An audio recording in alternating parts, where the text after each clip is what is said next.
और आने वाले हर जन्म में तू मेरी बेटी रहेगी और अपनी बेटी की जिंदगी, उसका प्यार बचाने के लिए मैं अपनी जान भी दे दूंगा। बापू आप? हाँ बेटे, मगर तू चिंता मत कर। गरीब सही मगर तेरा बाप अभी जिंदा है। तुझे तेरी मंजिल तक पहुंचाए बिना दम नहीं तोड़ेगा बेटे। लेकिन बेटे, ये लोग बड़े जल्लाद हैं। इनके पास दौलत है, ताकत है। हमें बड़ी होशियारी से काम लेना होगा बेटे। जब तक कोई रास्ता नहीं निकल आता, हमें इनकी हाँ में हाँ मिलानी पड़ेगी। हाँ। बाबूजी, परसों का मुहूर्त निकला है। ये रहा शादी का कार्ड। बाबूजी, आप अपनी बेटी से पूछ लीजिए इनकी क्या क्या फरमाइशें हैं। दुल्हन की हर फरमाइश पूरी करना इस घर की परंपरा है। ये अच्छा है। ये देखिए, ये देखो बेटी, वो वाला दिखाना। दाइमा ये भी देखिए, दुल्हन पे ये भी अच्छी लगेगी। कुंवर जी की शादी है, सारा शहर सजेगा। अच्छी है ना?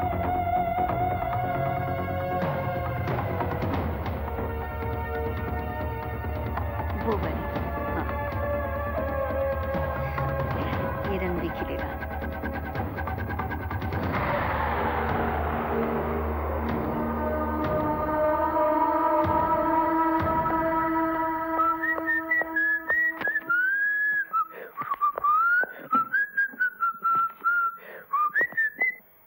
मेम साहब? मेम साहब नहीं, रानी। जी, मेरे कहने का मतलब यही था। आप उस महल की होने वाली बहू हैं, राजा साहब की मंगेतर हैं, तो आप रानी साहिबा ही हुई ना? नहीं राजा, मैं तुम्हारी रानी हूँ। कैसी बातें कर रही हैं आप मेम साहब? मैं सच कह रही हूँ। एक मिनट मेम साहब, सबसे पहले आप अपनी ये गलती सुधारिए कि मैं राजा नहीं हूँ, मैं राजू शाहबादी। That's it। तुम राजा हो, मेरे राजा। भगवान के लिए मेम साहब ऐसी बातें मत कीजिए। आप उस महल की होने वाली बहू हैं। मैं किसी की बहू नहीं हूँ, मैं सिर्फ तुम्हारी रानी हूँ। और इस रानी ने सिर्फ तुम्हारे लिए दोबारा जन्म लिया है। दोबारा जन्म? याद करो राजा, तुमने तो कहा था ना कि राजा ने सिर्फ रानी के लिए जन्म लिया है। मैंने कहा था। हाँ, तुम कहते थे। देखिए मेम साहब, मुझे लगता है इस बेहोशी के दिन के बाद आप अपना मानसिक संतुलन कुछ खो बैठी हैं। मैं आपके लिए ग्लास ठंडा पानी ले आता हूं। याद करो राजा, जिसे तुम राजा साहब कहते हो यश, वो तुम्हारा सबसे जिगरी दोस्त था। उस पर तुम्हें पूरा भरोसा था, लेकिन उसने तुम्हें धोखा दिया। उस दिन पहाड़ी पर उसने तुम्हारा हाथ छोड़ दिया और तुम गिरकर मर गए।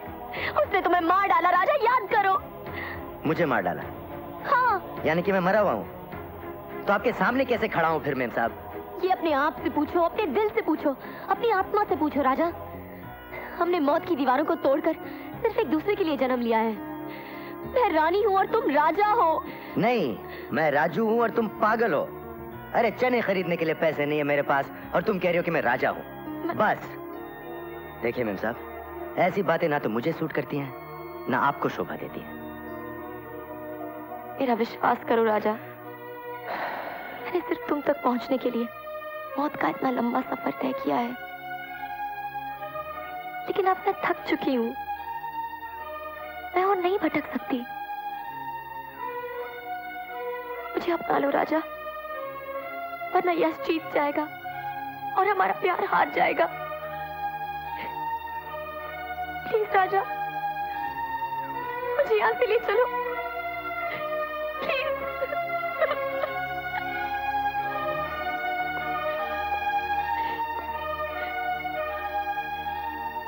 क्या तुम सचमुच मुझसे प्यार करती हो? हाँ। मैं जो कहूंगा वो करोगी?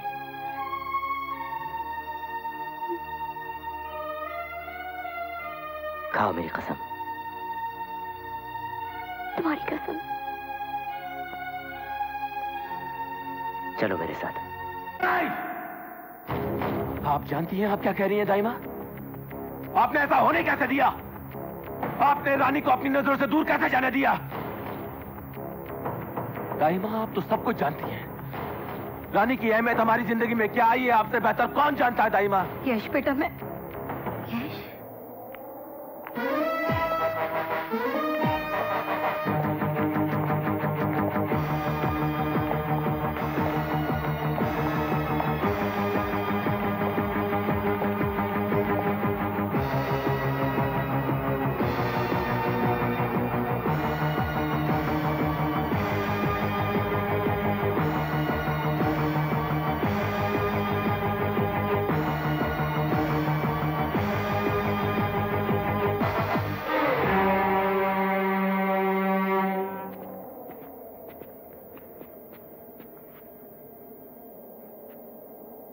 कुंवर जी, ये आपकी अमानत है। बाजार में रास्ता खो बैठी थी, इसलिए मैंने यहां ले आया। शुक्रिया, तुमने इन्हें वापस लाकर इस महल का सुकून लौटाया है। मांगो, इसके बदले में तुम्हें क्या चाहिए? जी फिलहाल तो मैं सिर्फ इजाजत चाहूंगा। आपके तो मुझ पर पहले से इतने एहसान है, अब मांगने की गुंजाइश ही कहाँ रही। आज शाम को हमारी शादी है। आज शाम को आपकी शादी और आज शाम को मेरी बॉम्बे रवानगी। अजीब इत्तेफाक है। बुजुर्गों ने कहा है, जग वालों ने ये रीत बनाई, कहीं हो मिलन तो कहीं हो जुदाई। खैर, मैं चलता हूं और मेरी तरफ से आपको अभी से शादी मुबारक।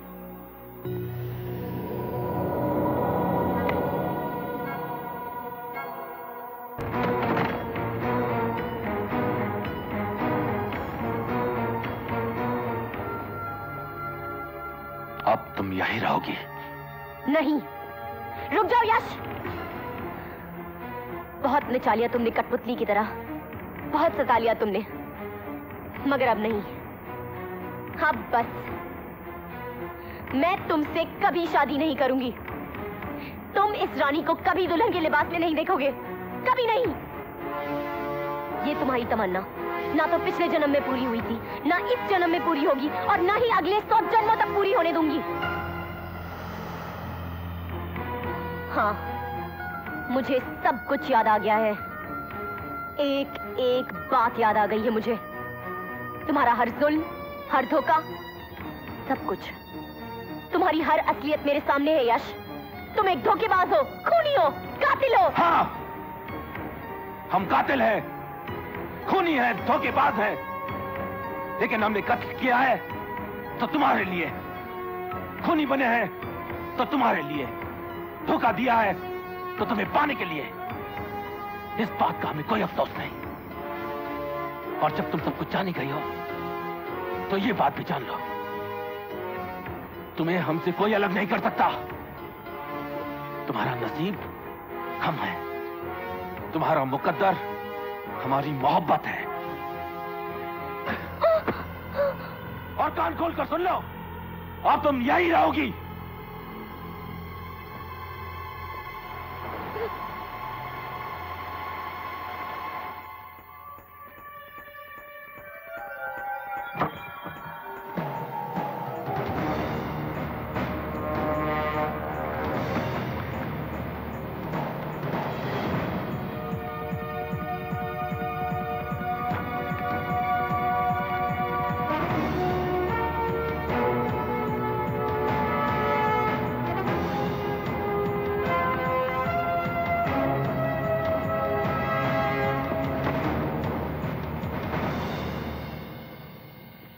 रानी बेटी, आपके तैयार होने का वक्त हो गया है। ताई माँ, क्या तैयार होने से पहले हम बापू से एक बार मिल सकते हैं?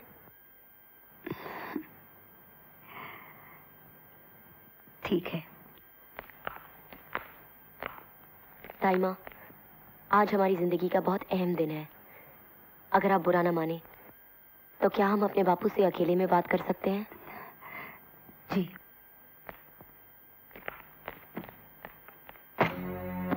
ये देखो बापू। ये क्या है? ये तस्वीरें देखो बापू। ये तस्वीरें मुझे राजा तक पहुंचानी होंगी, वरना वो आज शाम की ट्रेन से बॉम्बे चला जाएगा। तो बेटे, तू अभी जा उसके पास। पर मैं थारी को छोड़ के कैसे जाऊं बापू? तू मेरी चिंता मत कर बेटे, मैंने तुझसे कहा था ना, मैं तेरे लिए अपनी जान भी दे दूंगा। जा बेटे, देगी जा, देर मत कर। बापू।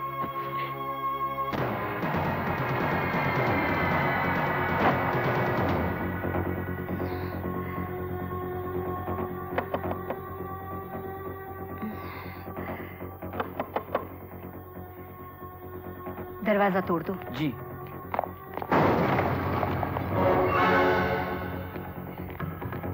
रानी कहाँ है? वो चली गई। यश, यश बेटे, रानी, रानी अपने कमरे में नहीं है।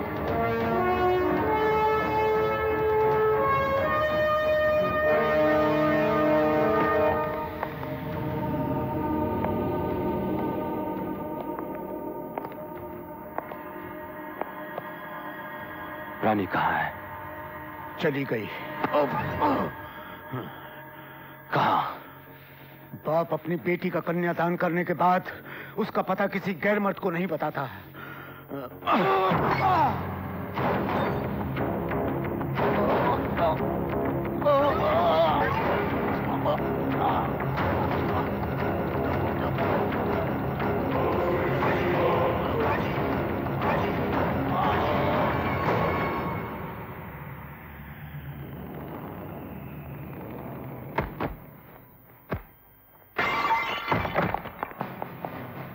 Get in.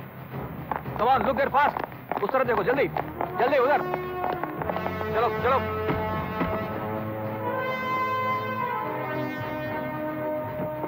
कोई है? नहीं, चलो, चलो मूव.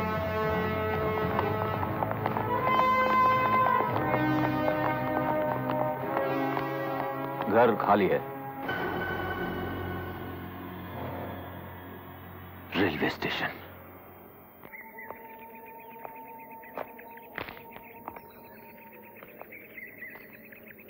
क्या बात है बेटे? तू कुछ उदास सा लग रहा है। क्या बताऊं चाचू, जो सपना बचपन से मैं आज तक देखता चला आ रहा हूं वो अब सच होने जा रहा है। मगर पता नहीं क्यों अंदर से कुछ खाली खाली सा लग रहा है।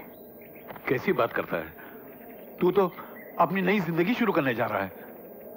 बाबा, मुझे लगता है मैं अपनी मंजिल के करीब तो पहुंच रहा हूं, मगर अपने मुकद्दर से दूर चला जा रहा हूं। बेटा, मुझे ऐसा लगता है कोई बात तुझे अंदर से खाई जा रही है। क्या बात है? मुझे नहीं बताएगा? हो सकता मैं तेरे कोई काम आ जाऊं। बाबा, जो बात मुझे खुद समझ में नहीं आ रही वो मैं आपको कैसे समझाऊं? पहली बार जब राजा साहब की मंगेतर ने मुझे सड़क पर रोका, वो मुझसे कुछ कहना चाह रही थी। मुझे भी कुछ महसूस हुआ, लेकिन दूसरी बार जब पार्टी में वो मेरे सामने आई तो मेरे दिल में एक चीख सी उठी जो गीत के बोल बनकर मेरे जुबान से निकल आए। और ऐसे बोल बाबा जो आज तक मैंने ना देखे, ना सुने, ना पढ़े, ऐसे कैसे हो सकता है? बेटा, ये सब तेरा वहम है। इस वहम को अपने रास्ते की मायूसी मत बना। और तीसरी बार जब वो हमारे घर पर आई तो उस मेम साहब ने ना जाने क्या क्या बातें की। मेरे दिल ने उसके हर बात पर एतबार करना चाहा, मगर मेरा दिमाग नहीं माना। मेरे दिल ने कहा कि मैं आगे बढ़ूं और उसे अपना लूं, मगर मेरे दिमाग ने कहा कि वो किसी और की मंगेतर है। इसीलिए मैं उसे राजा साहब के पास ले गया। बाबा, आप ही बताओ, क्या मैंने कुछ गलत किया? तो फिर जब मैंने उसे महल में छोड़ा, मुझे बुरा क्यों लगा? मेरी आंखें क्यों रो रही थी? मेरा दिल क्यों टूट रहा था? बाबा, जब उसने मेरा हाथ अपने हाथों में लेकर छोड़ा तो मुझे लगा मेरे हाथों से मेरी जिंदगी छूट रही है। और आज जब मुझे खुश होना चाहिए कि मैं शहर छोड़ रहा हूं, मुझे ऐसा क्यों लग रहा है कि मैं अपनी सारी खुशियां छोड़कर जा रहा हूं? आप ही बताओ कि